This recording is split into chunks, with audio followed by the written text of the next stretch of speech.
If I could be a wine, it would definitely be Pinot Noir. It's my favorite wine to drink because it's bursting with flavor, but low in oak, alcohol, and tannin, so you don't fall asleep on the sofa at 7 p.m. It also has this edgy, nervy acidity that makes it so vibrant, almost like it's on the edge of a nervous collapse. I like wine and people who are like that. They're far more interesting than those who are more stable. It's a thin-skinned grape, and I also like that in wine and people.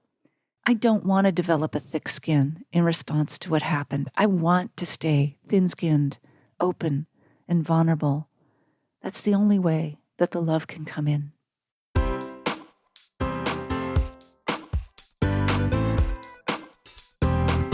Do you have a thirst to learn about wine? Do you love stories about wonderfully obsessive people, hauntingly beautiful places, and amusingly awkward social situations? Well, that's the blend here on the Unreserved Wine Talk podcast.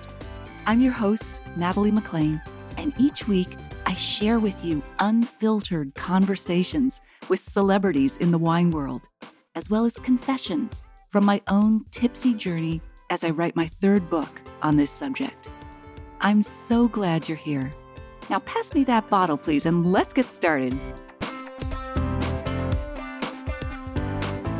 Welcome to episode 232. Which wines do I feature in my new book, and why? How does slick wine marketing encourage us to drink too much? Has anything really changed in the wine industry in the last 10 years since the incidents in the book took place? How is sexism still embedded in wine tasting notes and reviews today? My first two wine books were very lighthearted. This third book deals with more serious issues, and yet it still has lots of humor. And spoiler alert, a happy ending. However, how can you use humor without trivializing serious subjects? And what would I advise young women and men entering the wine business today? I'll be sharing those stories in this special episode of my podcast. My new memoir, Wine Witch on Fire, Rising from the Ashes of Divorce, Defamation, and Drinking Too Much, just launched yesterday, May 9th in Canada, and it will launch in the US and around the world June 6th, though it's available for pre-order now. Interspersed with these stories, my amazing podcast editor, Alexandra Stennett, will be sharing some new reviews of the book from early readers. I think they give more context to my own thoughts. In the show notes at nataliemclean.com/232, I've posted a link to where you can buy or pre-order the book online now, no matter where you live. This is also where you'll find all of the juicy bonuses you'll get when you buy or pre-order the book. If you'd like to be part of the launch team, please let me know. This isn't a big time commitment. I'd be asking you to do a few quick but important things over the next month. Even if you've not had a chance to read the book yet, you can still be part of this small but mighty group of people passionate about supporting the message in this book of hope, justice, and resilience. If you're interested, please email me at natalie@nataliemclean.com. Okay, on with the show.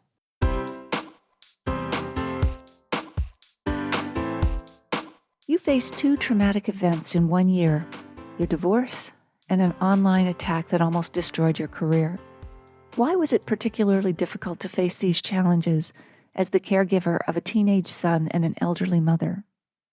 As caregivers and mothers, we take on the world and don't expect help from others. We're superheroes, right? We're the ones that others turn to for help rather than asking for it. My mother suffers from atrial fibrillation, or AFib, an irregular heartbeat that can surge over 200 beats per minute. It can be fatal if it's not managed, and it can be exacerbated with stress. So I didn't want to aggravate her condition by sharing my situation with her. My son was 14 at the time, grieving the breakup of our family and dealing with raging hormones.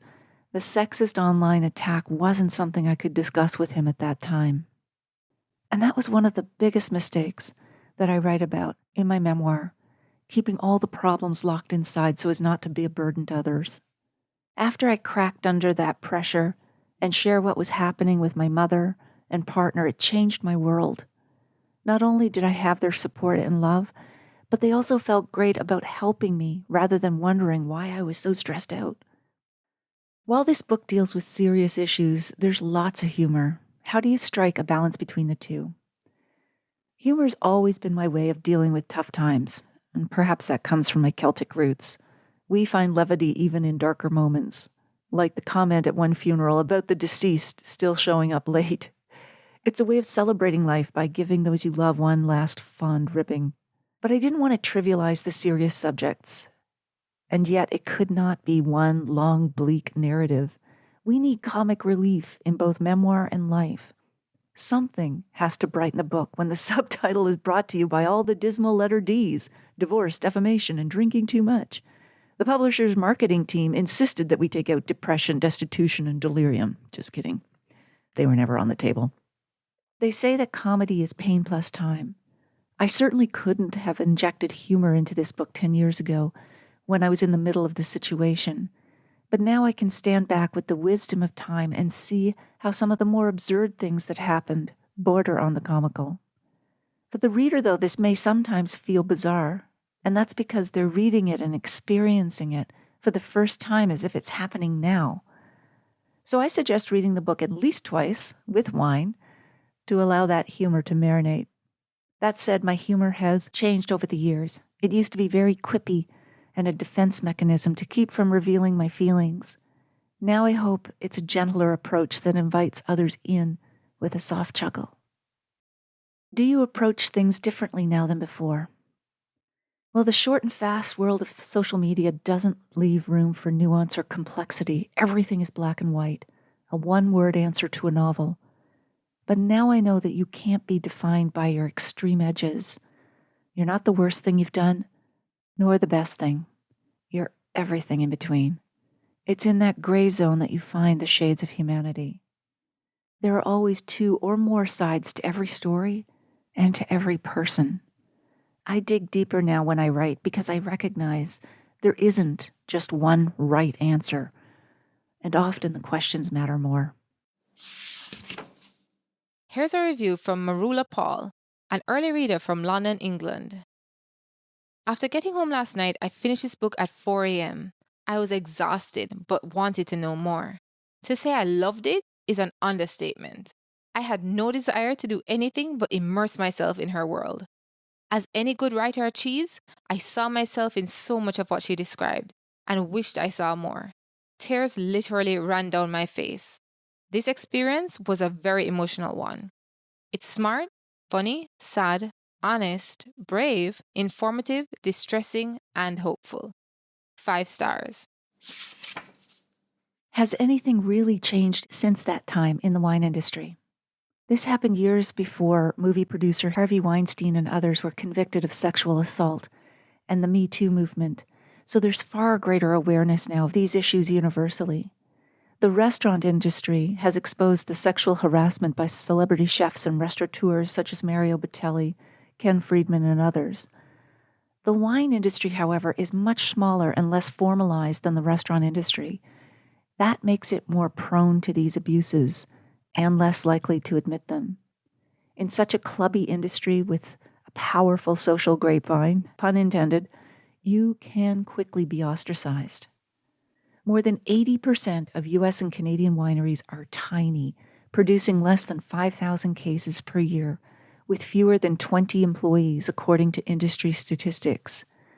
Most don't have a human resources department, let alone a harassment policy. Even when there is one, it's often not communicated to employees. In the drinks business, like others, the cultural norms are established at the top. Entry-level winemaking, sommelier, and other positions are apprenticeships with a mentor rather than conducted via group training. Even candidates with a college or university education must still apprentice. They're often young and relying on their boss to refer them to their next position. These close one-on-one work relationships with great power differentials can be easily manipulated. A 2018 survey by the UK Hospitality Industry Union revealed that 89% of hospitality workers and 80% of female agricultural workers reported on-the-job sexual harassment.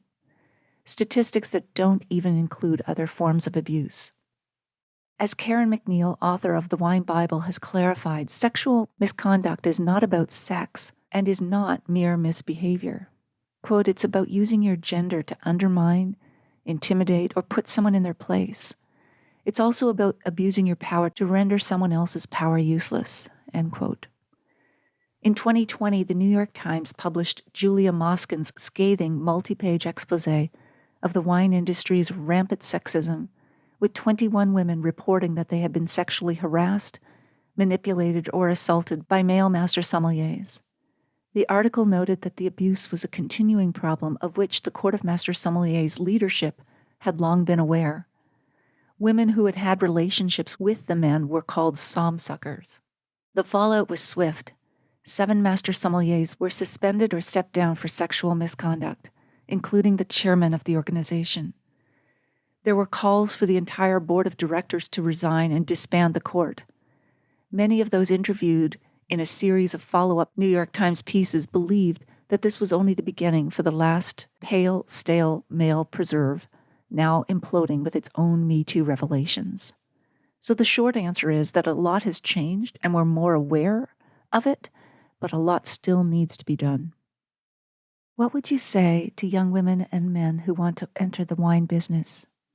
On my podcast, when I interviewed Karen McNeil, I asked her what she'd advise young women to do entering the wine industry, but I believe her advice also is suited to young men.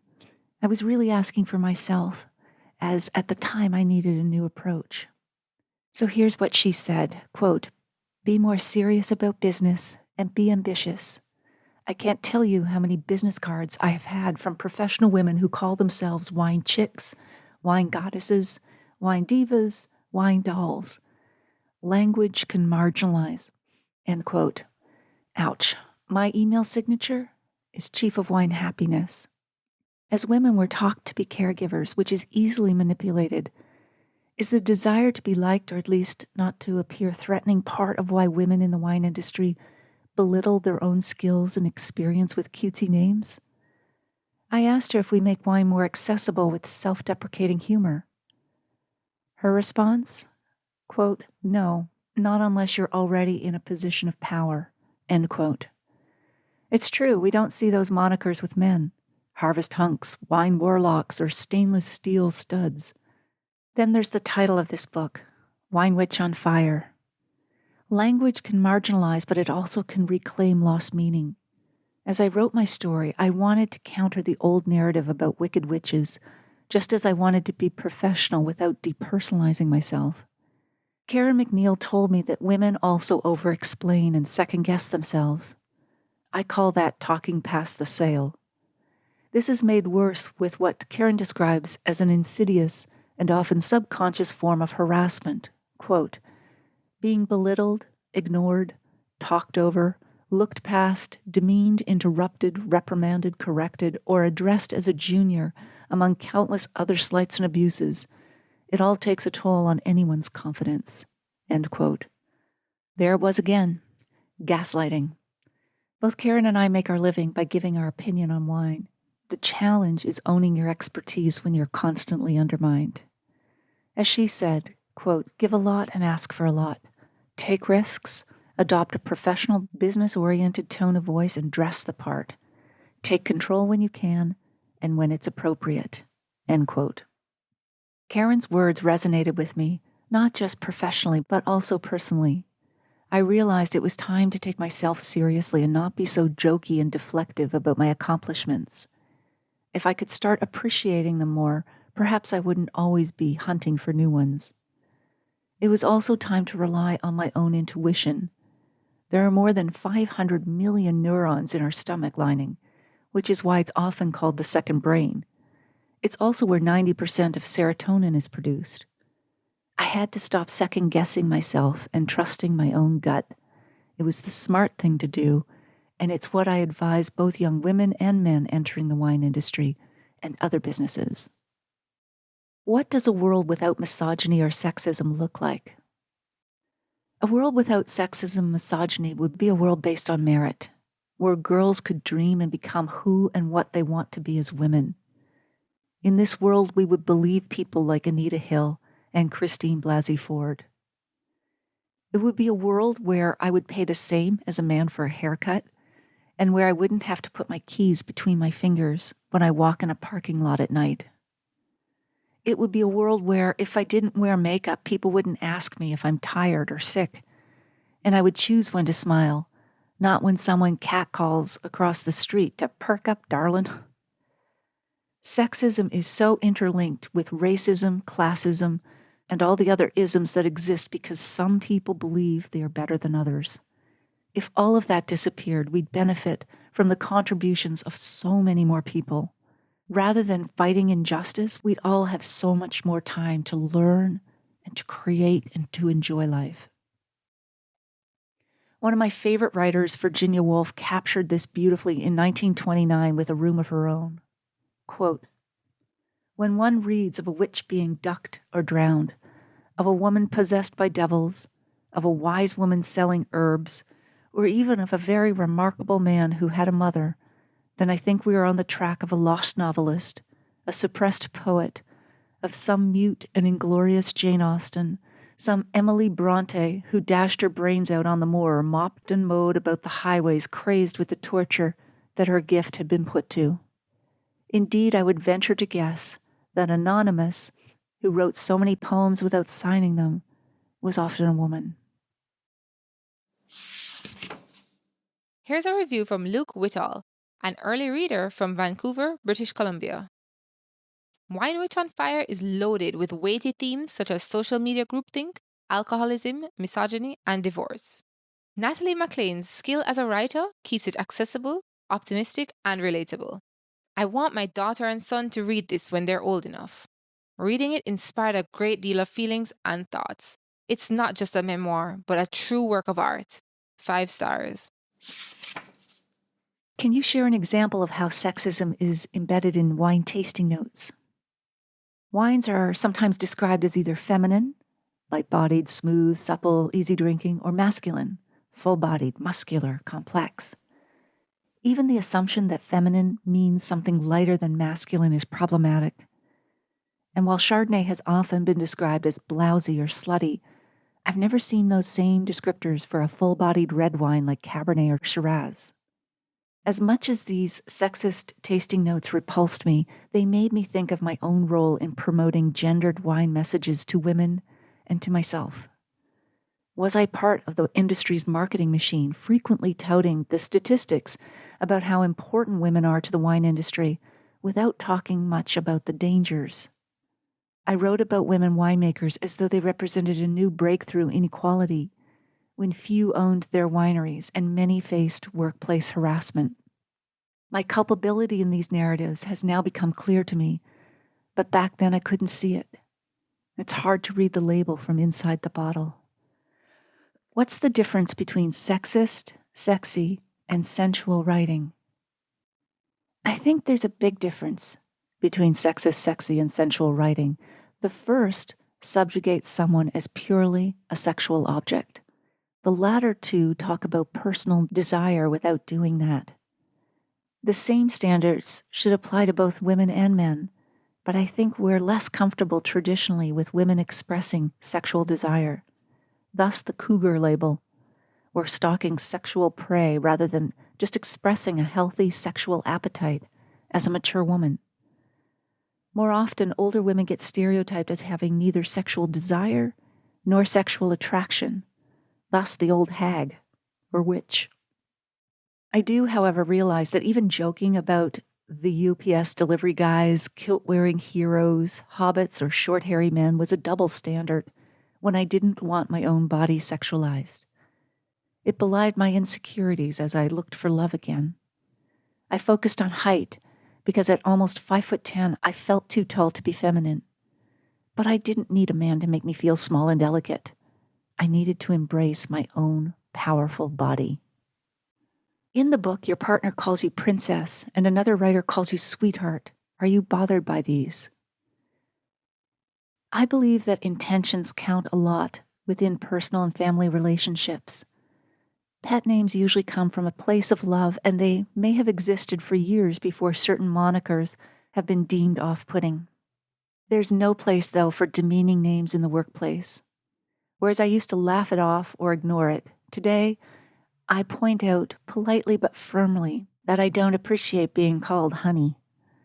I do this not only for myself, but also to raise awareness of these inappropriate names with those using them, as well as for younger women who may not yet have the confidence to speak up. I have less to lose if someone gets offended, and I care a hell of a lot less now, too. Today, I would say, stop referring to my sexuality in the workplace. Comments like, sorry you're married, hey beautiful, or I wish I was 30 years younger, as you leer at my breasts, are a power play that you'd never use on another man. I don't care if you're a nice guy or from a different generation. You're a journalist who should know better. I am here because of my professional achievements. I have a job to do, so get out of my way and keep your hairy hands off me. Throughout your memoir, you describe the slick marketing that encourages women to drink too much. Can you elaborate on this? The message on some bottle labels is that women belong to a particular category. We're vixens drawn to brands like Little Black Dress or Stiletto, with their labels featuring short dresses, high heels, and red lips. Or we're exhausted mothers buying wine such as Mommy Juice and Mommy's Time Out to obviate the stress of motherhood. If we're not babes, we're battle axes, reaching for wine labels such as Mad Housewife, with taglines like, award thyself, the dishes can wait, and dinner be damned. It seemed to me that antiquated societal beliefs about women had been turned into slogans. Should we be laughing or raging at jokes that demean women? The marketing message is that women need to have a reason to drink, whether it's girls' night, a fancy occasion, or just getting through another day of exhaustion. It's implied that we need permission to drink, as we do when we buy things. There's even a wine for sneaky shopping called White Lie, with little lines stamped on the corks like, this old thing? I got this on sale. We're wallets, not women. We drink the cutesy, crappy wines that subsidize the good stuff men drink. Wine was and still is the culturally accepted modern-day Valium for women stressed out with their faces, bodies, spouses, kids, careers, and housework. It's all over Instagram. Vino is the ultimate soft filter to blunt all those feels. Don't have time for meditation and yoga? Calm your central nervous system with this Cabernet. Wineries offer Vino Vinyasa yoga classes. Detox, then retox. There's a coloring book called My Mommy Drinks Wine, and a women's wine bar with a play space for children. All fun and games until it's time to drive the kiddos home. Wine is positioned as less candied and more sophisticated than the cosmopolitans featured in Sex and the City. You can cloak your overindulgence with connoisseurship of artisanal, dry-farmed, old vine, natural wines in a way that you could never do with that third Cosmo. Some of my other favorite television shows like Scandal, The Good Wife, Dead to Me, and Cougar Town showcased professional women who rewarded themselves with a glass of wine, or 3. Their oversized stemware reminded me of the Virginia Slims cigarette ads from the 1960s, positioning them as torches of freedom for liberated women. Conversely, wine is marketed to men as sophisticated and artisanal. No one asks a man why he wants a drink. He has one because he wants one. Several studies have revealed that many men embellish their wine expertise to impress others.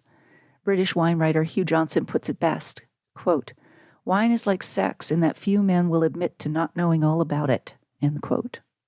According to a ridiculous stereotype, Bordeaux wine bottles with their square shoulders remind French winemakers of their stout wives. The slender-sloped Burgundy bottles bring to mind their mistresses. Wink, wink. I'd always laughed off these narratives, just as I did with my boozy quips about drinking too much. Now the jokes fell flat. Both the wine labels targeting women and labels that we slap on women themselves profit from powerlessness. As the frigid wife, I have been painted onto another worn-out label. It was time to create my own design. I wasn't a bystander in the labeling game, I was team captain. In magazine articles, I had often described my glass of wine at 5 p.m. as Mommy's little helper. That's how I marketed wine to myself. And it was also my way of fitting in with other wine moms. It sounded lighthearted, but it had the bitter edge of resentment. By that time of the day, I was exhausted. No one was helping Mommy, so Mommy helped herself to a drink. Even when nobody was asking me to plow through more email at the end of the day, I'd do it as long as I had my first glass of wine for the evening. I created my own reward to extend my productive day for another hour. How does she do it all? With wine. There's no internal reward for cleaning out your inbox, which someone once characterized as an organized list of other people's priorities. But my sense of thankless depletion was never soothed by a drink. It dulled the roar, but not the whimper. Here's a review from Tammy Lowe, an early reader from West Lafayette, Indiana. I was flabbergasted when I got to read this book. The book takes you on a journey of love, anger, grit, rising, and triumph. You will cheer and scream, sometimes in the same chapter. As I got more and more into it, I felt like I was reading a journal from my best friend. I belong to a wine club, and this book completely changed how I see wine reviews. I've never asked who wrote them and never thought that people might be paid to write them. I'll look at the reviews with a more critical eye when deciding what to buy. I recently talked with a woman who worked in the wine industry for years. She talks about the challenges of being a woman in that field, and was often the only woman in the room. I have newfound respect for her after reading this book. This book is worth the read. 4 stars. Why include stories of women behind the wine labels? Every book and every bottle has a story. That's what makes them intriguing. There are so many women's stories that haven't been told in the wine industry. I tried to highlight some of them, such as Emma Garner, 30 Bench Winemakers in Niagara, Kathy Corison Winery in Napa, Carmen Stevens Wines from South Africa, Jose Rallo Donna Fugata in Italy, and others. Every woman faced significant challenges to get where she is today. How did you choose which wines to feature? It was a mix of wines I was drinking at the time, as well as wines with a story or a woman who inspired me. For example, the robust red blend Sul Vulcano from the Sicilian winery Donna Fugata, whose name means woman in flight or fugitive woman, Donna un fuga. Sul Vulcano means on the volcano, so this woman was both on the run and on the hot seat. Perfect pairing for my life. The name Donna Fugata refers to the story of Maria Carolina, Queen of Sicily and Naples. During the French invasion of Naples in 1798, she fled to the Sicilian countryside where the vineyards are planted today. Conniving men, plotting her overthrow, tried to hunt her down. She survived and returned triumphantly to her reign. In her honor, the winery has an illustrated woman's head with wind-blown hair on every label. The vines for this robust wine grow in the volcanic soils of Mount Helena, where they struggle but become stronger for it. Given the sporadic eruptions of fire and brimstone, those vines, like people, don't take survival for granted. You're a super taster. What does that mean? Dr. Linda Bartoshuk at Yale University School of Medicine discovered the super taster phenomenon in 1999. Women are more than twice as likely as men to be super tasters. Women have more fungiform papillae, those tiny structures on the tongue that hold taste buds. This doesn't mean we're better tasters, that comes with practice, but it does mean that we're more sensitive tasters. Dr. Bartoshuk dipped a thyroid medication on study participants' tongues to test their sensitivity to bitterness. She divided the population into 3 groups: non-tasters with limited palates, 25% of the population, tasters with average palates, 50%, and super tasters with very sensitive palates, 25%. Super tasters possess more than 100 times more taste buds per square inch than do regular tasters.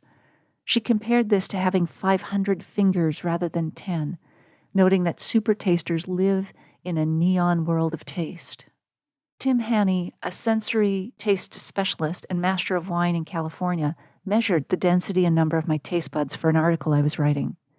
Turns out I'm a super taster, and that also means being extra sensitive to your environment. Haney knew without my telling him that I cut tags out of my clothing, prefer tea over coffee, and have thermostat wars with my family. It's also why I probably didn't start drinking alcohol until I discovered wine in my late 20s. Beer and whiskey were both too bitter. If you could be a wine, which one would it be? If I could be a wine, it would definitely be Pinot Noir. It's my favorite wine to drink because it's bursting with flavor, but low in oak, alcohol, and tannin, so you don't fall asleep on the sofa at 7 p.m. It also has this edgy, nervy acidity that makes it so vibrant, almost like it's on the edge of a nervous collapse. I like wine and people who are like that. They're far more interesting than those who are more stable. Pinot Noir is highly susceptible to mold, mildew, and it seems voices above a whisper in the vineyard. It's finicky and difficult to grow, making it expensive and high maintenance. When it's good, it's sublime. When it's bad, it's horrid. That's also the thrill of it, because you never know quite what you're going to get. It's a thin-skinned grape, and I also like that in wine and people. When the novelist Philip Roth was asked if he had developed a thicker skin after years of writing, he replied that it had actually gotten thinner and thinner until they can hold you up to the light and see right through. I don't want to develop a thick skin in response to what happened. I want to stay thin-skinned, open, and vulnerable. That's the only way that the love can come in. Here's a review from Kathy Morgan, an early reader from Nashville, Tennessee. Definitely recommend. Shocking, maddening, frustrating, funny. You'll feel all these things when you read this memoir. By the end, you'll also be wanting to pour your favorite glass of Pinot Noir. 5 stars. What was your most interesting wine experience? I remember the September evening years ago when I visited Mary Edwards Winery and Vineyards in Sonoma. The sweet smell of grapes and alcohol hung heavy in the air of the barrel room. As I walked into the vineyard, the slanting amber rays slid over my shoulders. Wine drew me outside again, connecting me with the earth. It got me out of my head and away from the computer I was chained to in my previous tech job. Some employees at the company there slept under their desks so they could work longer. We were mole people, I used to joke. We shrank from sunlight. When I returned to the tasting room, I drank the wine to make the sun and soil part of me. And then I wrote about it to metabolize my feelings and digest its sensuality. Which wines do you enjoy drinking on your own time these days? Well, I still love Pinot Noir, though I've tried to widen my range.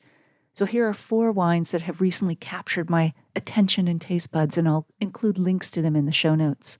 Adamo Park Vineyard Pinot Noir from 20 Mile Bench in the Niagara Escarpment of Ontario.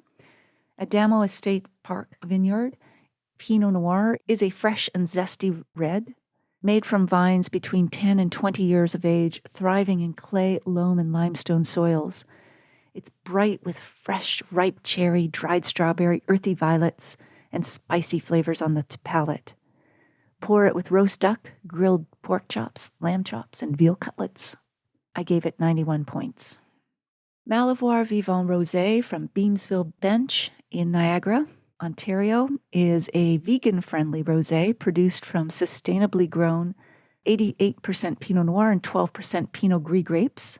It's fresh with vibrant cherry, rhubarb, crabapple, lavender, and citrus zest flavors with a long citrusy finish, produced by winemaker Shiraz Motier, and I'd pair it with soft herbal cheeses, strawberry and spinach salad with poppy seed dressing, and fresh oysters or a citrus poached shrimp. I gave it 91 points. Zuccardi Q Cabernet Sauvignon from the Uco Valley of Mendoza in Argentina is produced from sustainably grown grapes. It's dry, medium, almost full-bodied, and generous on the palate with black currant, cassis, cocoa, dried sweet tobacco, licorice, and cedar brush flavors. Grapes for this vintage were sourced from select vineyard sites between 900 and 1,200 meters above sea level. I'd pair this wine with venison roast with garlic and wild mushroom, a boar steak with red wine sauce and wild leek. I gave it 93 points. And finally, Le Brun de Nouvelle Champagne from Champagne, France. This is a great champagne from a great vintage year. And it's produced mostly from Chardonnay with just a hint of Pinot Noir, giving it an extra dimension. The wine is aged over 8 years on its lees or spent yeast. It's full-bodied with a fine, persistent mousse of ripe apple, Meyer lemon, and a minerally steely notes that are intense and vibrant on the palate. I'd pair this with fish and chips, roast chicken, creamy cheeses, and brunch dishes. What does terroir mean to you? In the wine world, we talk about terroir. It's a French word meaning the magical combination of soil, geography, climate, weather, and winemaking decisions to create a wine. Terroir is like a writer's voice. It embodies word choice, point of view, humor, dialogue, and digging into your own dirt to create a memoir. Terroir is important, and I found more meaning in writing about wine than in my work on a cooking oil brand at Procter & Gamble. Homogeneity is the benchmark in producing most packaged food, but good wine is about wild diversity in taste that changes every year depending on the weather. And that's why we put wine, not cooking oil, on the dinner table in its original packaging. It matters who made the wine, where it was made, and what happened that year. What is your guilty pleasure when it comes to pairing wine and food? Rosé feels light and frivolous, and yet it's packed with flavor. I love pairing it with ketchup chips. I thought it wouldn't work since ketchup has more salt and sugar by volume than does ice cream. However, the chips were more savory than sweet, so they worked brilliantly with a dry rosé. Here's a review from Kim Hasty, an early reader from Smithfield, Virginia. I greatly enjoyed this book. It did bring up a lot of the same or similar feelings and emotions I experienced with my divorce, which I wasn't expecting. Her points on sexism are so true. We as women are often taught or expected to brush over these comments, to overlook them and accept them, or to believe that we did something, said something, looked a certain way to cause their reactions. Rarely is it seen for what it is, a power thrust. Her book is very real. 5 stars. You have a new wine guide for book clubs, wine groups, and individual readers of your memoir. What's in it, and where can we get it? The free guide has questions that relate not only to the book, but also to broader issues about drinking, sexism in marketing, and dealing with trauma. It also recommends wines to pair with this book and other books. You can use the guide in a group or just read it on your own. You can get the free guide at winewitchonfire.com/guide. I'll also include that in the show notes. You're offering readers a $397 bonus bundle with the book if they buy or pre-order it. How can we find out more about that and where to buy the book? You'll find all of that info, including the private online wine tastings I'll be hosting for those who buy the book, at winewitchonfire.com. Are there any book launch events coming up? I'll be hosting a book launch at the Cordon Bleu in Ottawa on Wednesday, May 31st. I'll also be hosting events in Toronto, Niagara, Calgary, and Halifax, and other cities may be added in the future. Go to the show notes so you can find out what all those dates and cities are, because they're always getting updated. For those who may be going through difficult times themselves, what advice do you have? I had thought that strength and independence meant holding it all in and not needing anyone. That only made things worse. It was only when I opened up to friends, family, and a few other women in the industry that I felt the healing, restorative power of friendship. I thirsted for it like a dehydrated plant finally receiving the life-giving water she needed. I realized that vulnerability is the only defense. Little Miss Perfect can't control what others think of her, only what she tells them. So why not tell them lots without editing out the nasty bits? That's how I connect with others, not through perfection, but through sharing my flawsome tendencies, which they see in themselves. What's next for you? I love connecting with wine lovers through my online wine and food pairing courses at nataliemclean.com. They're for both beginners and advanced wine fans. I also love interviewing the most fascinating people in the world of wine on my podcast right here. And last week I teased you with 2 truths and a lie. Did you guess which one was the lie? Here they are again. I've been stung by a jellyfish. I was in a commercial for breakfast cereal when I was 7, and I've never had a cup of coffee. Well, the lie is that I was in a commercial for breakfast cereal when I was 7. So, being in Nova Scotia, I got stung by jellyfish often. Being a super taster, very sensitive to bitterness, I have never had a cup of coffee. I like the smell of it, but I can't drink it. So there you go.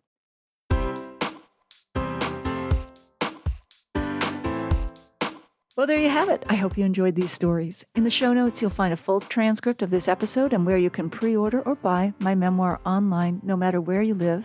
That's all in the show notes at nataliemaclean.com/232. If you missed episode 8, go back and take a listen. I chat about the scandalous wine women on TV, and I'll share a short clip with you now to whet your appetite. Brooding dark red wines do pair better with political intrigue than whites. Plus, chilled white wine can mist over with condensation in the glass, which would be unsightly. Liv and the president's chief of staff, Cyrus Bean, also enjoy a glass or two while discussing rigging elections and other matters. She once opened for him, quote, a Bordeaux that will bring tears to your eyes, end quote.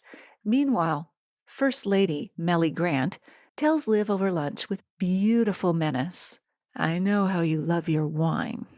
They're arch rivals, not least because her philandering husband, President Fitzgerald Grant III, is in love with Liv. But Liv's most serious love affair is with red wine, alone in her apartment. Wine is mostly used to drink away the stress at the end of the day. It's a coping mechanism.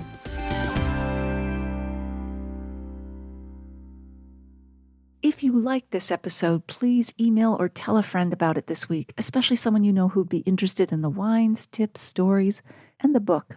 Email me if you have a sip, tip, question, or would like to be part of the book's launch team at natalie@nataliemaclean.com. You won't want to miss next week when I continue my chat with Chuck Kramer, host of the podcast Mr. California Wine. Thank you for taking the time to join me here. I hope something great is in your glass this week. Perhaps a lovely Pinot Noir, because one is not enough.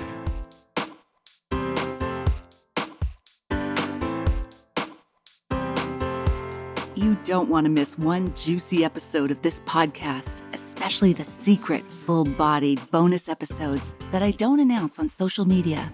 So subscribe for free now at nataliemaclean.com/subscribe. Meet me here next week. Cheers.